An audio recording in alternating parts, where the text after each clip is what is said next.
How to delete a comment on Instagram. Hello everyone, welcome to our channel Create Login and Delete. Now let's jump straight into the process. Open your Instagram app. Here we go. Make sure you have already logged into your Instagram account.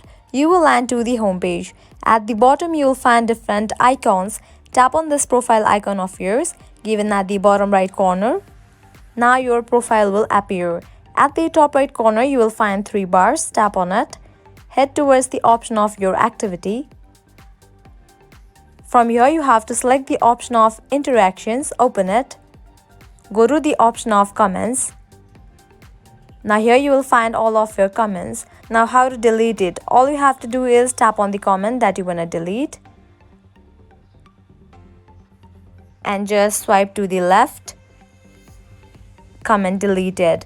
Likewise, you can go back and delete all the comments as well. Just tap on it, swipe to the left in this way, tap on delete icon and it will be deleted. This is how you can easily delete a comment on your Instagram. This was it. If you find this video helpful, make sure to like, share and subscribe to our channel. Thank you.